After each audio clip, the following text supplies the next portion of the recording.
On est le 15 novembre, donc le dimanche 15 novembre, donc nous voilà partis pour une nouvelle vidéo. Ce qui a retenu mon attention là c'est toujours dans le cadre des soit le coronavirus, soit les élections américaines, l'élection présidentielle, avec Trump, avec la triche, etc. Et donc là, il y a un événement fort, c'est-à-dire avant-hier, il y a une razzia de l'armée américaine qui a eu lieu à Francfort, dans le cadre donc d'un logiciel qui aurait servi à, à truquer les élections américaines. Donc le nom de ce logiciel c'est Dominion et l'entreprise de ce logiciel donc c'est Cytl, S-C-Y-T-L, qui est basé en Espagne, et ce logiciel donc était à Francfort. Et donc Trump oui, a envoyé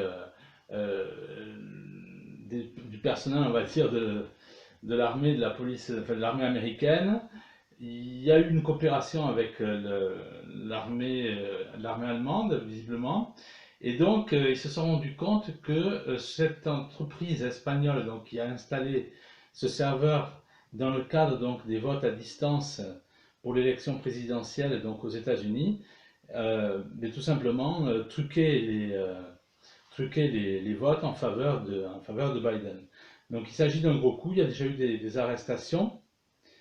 Ce que l'on remarque aussi, c'est que Bill Gates est actionnaire dans cette entreprise, comme par hasard. Et là où il faut pousser, me semble-t-il, la réflexion, ce serait une réflexion opportune, quid de l'élection présidentielle avec Macron.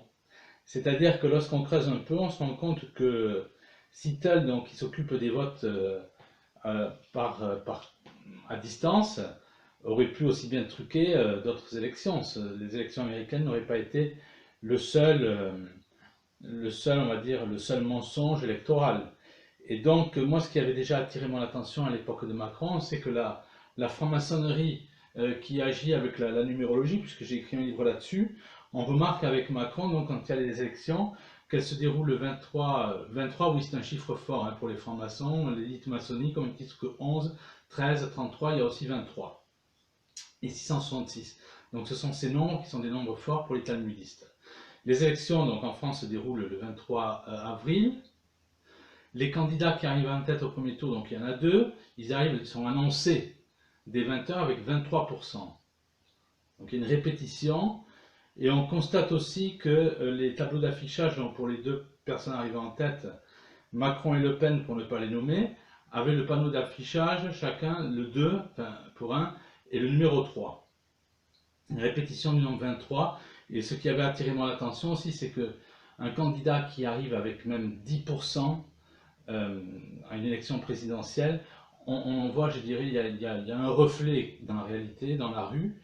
C'est-à-dire qu'on connaît toujours des gens qui votent pour ce candidat. Pour Macron, ce n'était pas le cas. Or, il arrive avec 23%. Moi, je n'ai pas connu, mis à part une personne qui à l'époque avait voté pour Macron. Donc, et j'avais un copain qui m'avait dit qu'à Perpignan, il y a eu une différence des résultats entre le bureau local dans lequel il était chargé du dépouillement et le journal, donc je crois que c'est l'Indépendant à Perpignan, il avait noté voilà, des différences ou une différence par rapport à son village.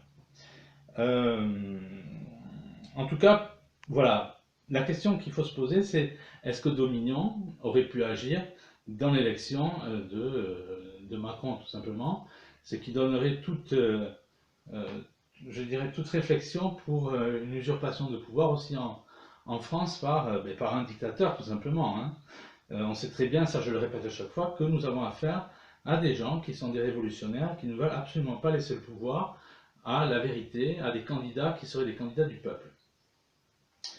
Ce qu'il faut retenir aussi par rapport à Trump, c'est que on voit très bien si il y a un mensonge d'envergure contre Trump, même au niveau de l'élection avec Dominion, c'est que Trump ne doit absolument pas arriver au pouvoir. Et on constate même, lorsqu'il y a eu le débat contre Biden le 22 octobre, un débat qui était organisé par une journaliste qui s'appelait Kristen Walker, Trump a abordé le problème de la pédophilie. C'était une première fois aux États-Unis.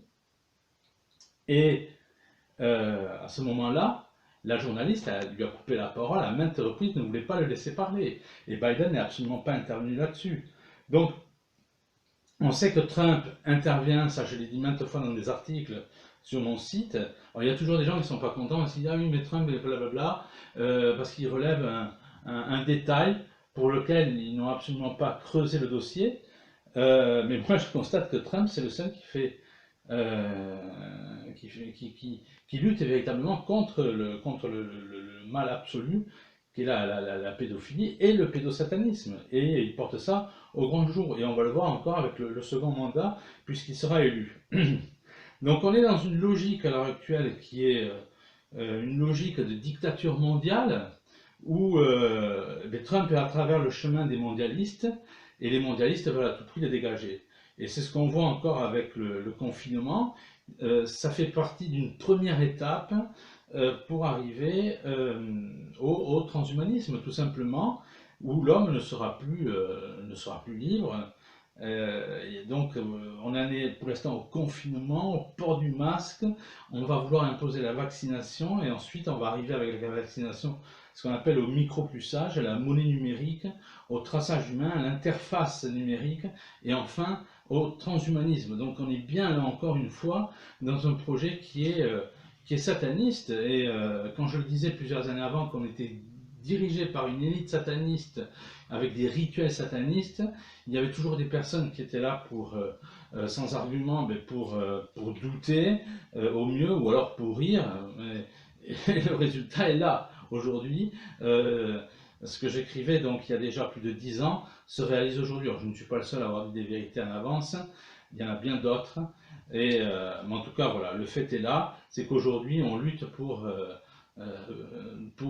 contre, je dirais, contre le non, contre le nouvel ordre mondial.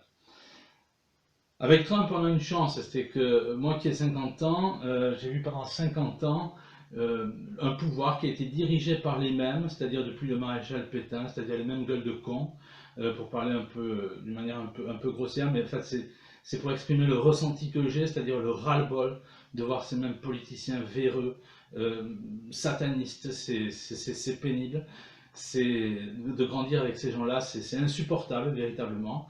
Et c'est la première fois qu'on a cette possibilité, peut-être depuis l'après-seconde guerre mondiale, après le maréchal Pétain qui a vraiment construit la France, et même d'une manière intellectuelle. On le voit avec la fondation de l'école du Riage pour les ingénieurs, mais aussi on le voit, c'est un pays en 4 ans, dans les années 40, donc la France, début des années 40, on n'a jamais eu autant de titres de livres qui ont été publiés. Et les éditions que sais-je en sont le témoignage, puisque elles ont été créées en 1941. Donc on a cet espoir de voir une nouvelle classe politique avec des têtes, on va dire, avec des têtes saines, pas des têtes de satanistes et des gens corrompus, des super loges et de tout ce qu'on veut.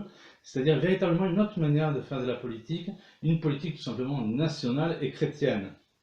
Ça me rappelle aussi un peu ces témoignages qui étaient livrés avec l'Espagne des années 30 où les gens étaient rivés sur leur poste de radio pour connaître les avancées donc, de la Reconquista du plus jeune général européen, c'est-à-dire le général Franco, contre les rouges, les salles rouges. Donc ça me rappelle un peu ça, c'est-à-dire que en France, on avait peur effectivement de l'arrivée du communisme, et grâce effectivement au général Franco, il y a eu un frein à cette hégémonie, à cette, on va dire, à cette gangrène rouge, il y a eu un frein. Et donc, pourquoi pas avec Trump, hein, surtout qu'il en montre des signes, comme j'ai déjà pu l'expliquer. On a eu la même chose aussi en Turquie, je dirais il y a plus de il y a plus de 10 ans, où il y a eu 3 généraux qui ont été arrêtés, 362 officiers accusés pour avoir fomenté une tentative de coup d'État plusieurs années avant. Et donc c'était un changement de pouvoir avec Erdogan. Et on a vu donc des gens qui se croyaient hors d'atteinte de tout, se voir passer des menottes aux mains. C'était notamment le général de l'armée de l'air turque qui au petit matin s'est fait coffrer, s'est fait mettre les menottes aux mains alors qu'il était au petit déjeuner avec sa femme. Et le cas aussi, qui est un des cas aussi qui est assez intéressant à étudier, c'est le cas de la Grèce avec la Grèce de Papadopoulos, hein, c'était la dictature des colonels de 67 à 74. Ben, ces gens, il y en a eu une bonne dizaine qui se sont retrouvés en prison à vie ou avec des peines qui allaient au-delà de 20 ans.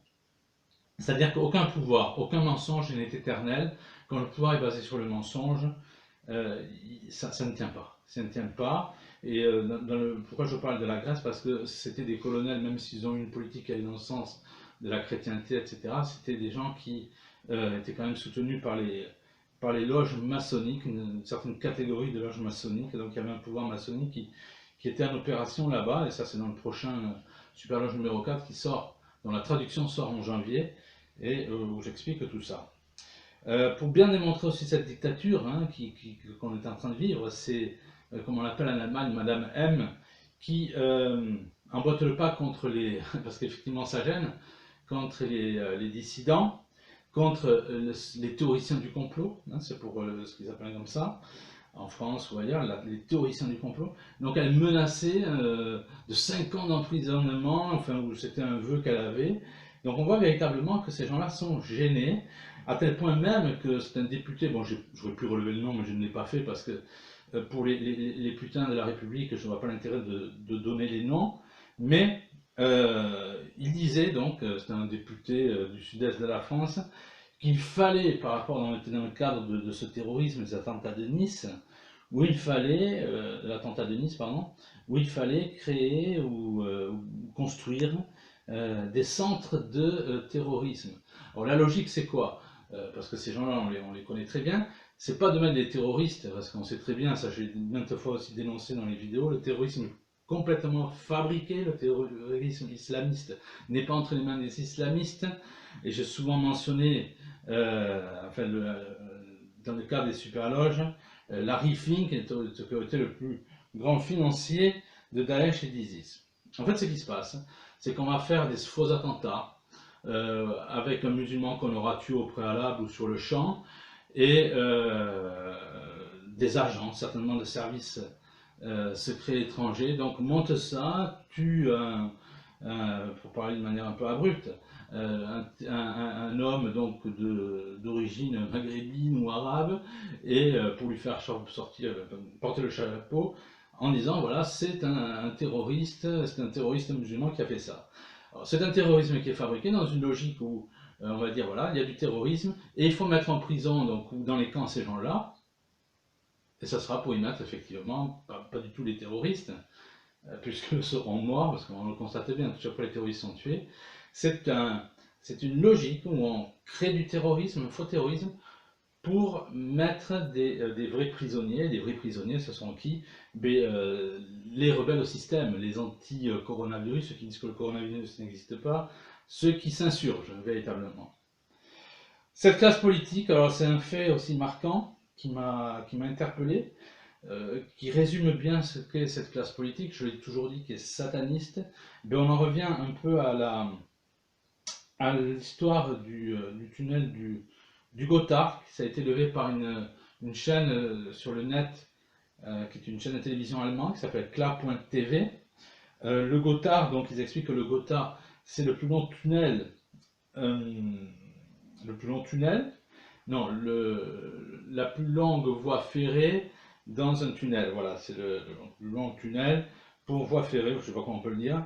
Et donc, ils ont, dans cette émission-là, de CLA TV, ils expliquent que donc c'est une élite sataniste qui a fait 2 pièces à chaque, on connaît l'histoire, hein, parce que voilà, qui a monté donc 2 pièces à chaque extrémité donc de ce tunnel.